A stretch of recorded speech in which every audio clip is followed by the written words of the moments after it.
Bonjour à toutes et à tous. Aujourd'hui, on va plonger au cœur d'une plateforme qui fait pas mal de bruit en ce moment dans le monde du marketing, Go High Level.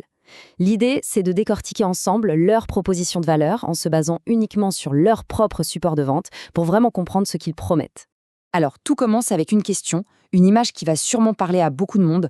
Est-ce que l'ensemble des outils marketing ressemble à un grand bricolage, un système D qui tient avec du scotch? C'est exactement ce problème, ce rafistolage, que Go High Level prétend venir régler. On va donc commencer par là. C'est quoi, au juste, ce fameux dilemme du marketeur? Ce casse-tête des outils qui ne se parlent pas. Le problème, en fait, il est double. D'abord, il y a le coût. Quand on additionne tous les abonnements, eh bien, la facture peut vite grimper. Et puis, il y a la complexité. Avoir un outil pour les emails, un autre pour les pages de vente, un troisième pour la prise de rendez-vous. C'est souvent une source de maux de tête. Et au final, ça rend le tout assez inefficace.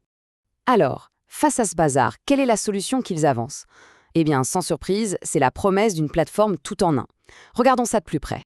L'idée maîtresse, elle est simple, tout regroupé. Fini de jongler entre 10 onglets différents. On met tout au même endroit. Le but, c'est de simplifier drastiquement tout le processus marketing, depuis la capture d'un contact jusqu'à la vente finale. Tout est sous la main. Maintenant, ce qui est intéressant, c'est la façon dont ils conceptualisent le fonctionnement de leur plateforme. Ils utilisent une métaphore assez parlante, celle d'un moteur. Ce moteur, il tourne en 3 temps.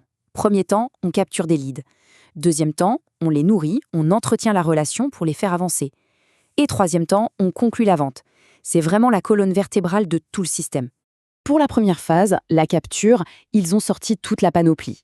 On peut créer des sites web, des tunnels de vente, des formulaires, tout ça en glisser-déposer. Il y a aussi un système de prise de rendez-vous en ligne et même un système téléphonique. Bref, tout est fait pour qu'aucun prospect ne passe entre les mailles du filet.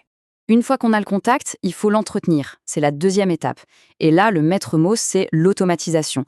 On peut lancer des campagnes sur plein de canaux à la fois, email, SMS et même Facebook Messenger. Il y a aussi des fonctions un peu plus avancées, comme le dépôt de messages vocaux directs ou une appli mobile pour discuter en temps réel. Et on arrive à la dernière étape, conclure la vente. Pour ça, on a un outil de gestion de pipeline, un peu comme un CRM, pour savoir où en est chaque prospect. On peut aussi encaisser les paiements directement grâce à l'intégration avec Stripe. Et bien sûr, il y a un tableau de bord pour analyser ce qui marche et ce qui marche moins. Mais attention, l'offre ne s'arrête pas là. Une partie très importante de leur argumentaire s'adresse en fait à une cible bien particulière, les agences marketing. Voyons un peu ce qu'ils leur proposent. Le concept central ici, c'est celui de la marque blanche ou white labeling. Alors, qu'est-ce que ça veut dire? C'est très simple. Une agence peut prendre toute la technologie de Go High Level, y coller son propre logo, ses propres couleurs et la revendre à ses clients comme si c'était son propre logiciel. Et c'est là qu'on voit l'opportunité business. L'agence peut fixer le prix qu'elle veut et ça lui crée une nouvelle source de revenus récurrents. Pour le client final, c'est totalement transparent, il pense utiliser l'outil de son agence. C'est un vrai changement de modèle. L'agence ne vend plus seulement des services, elle vend aussi un logiciel. Bon, pour appuyer tout ça, la source mise énormément sur la preuve sociale. Jetons un œil à quelques témoignages de clients qui sont mis en avant sur leur site. Le premier témoignage, celui de Déby Dubois, met l'accent sur 2 choses, le soutien et l'impact. On sent qu'elle parle d'une équipe qui est vraiment là pour aider ses clients à réussir et que l'outil a eu un vrai effet sur son business. Le deuxième, de Christine Sale, est encore plus fort. Elle dit carrément que toute son entreprise est construite autour de la plateforme. L'expression « changer la donne » est très parlante. Ça suggère une transformation radicale, un avant et un après. Et enfin, celui d'Alex Chlonsky, c'est un appel à l'action très direct. C'est simple, efficace. Le bénéfice qu'il met en avant, c'est la scalabilité, autrement dit la capacité à faire grandir son entreprise grâce à l'outil. Bien sûr, tout ça a un prix. Voici un aperçu de leurs 2 plans principaux en paiement annuel. Le plan Starter donne accès à tous les outils de base, mais pour 3 clients maximum.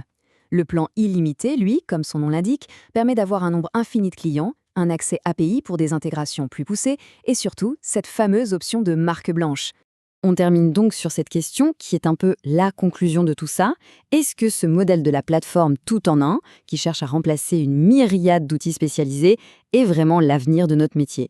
C'est une excellente question et le débat reste ouvert.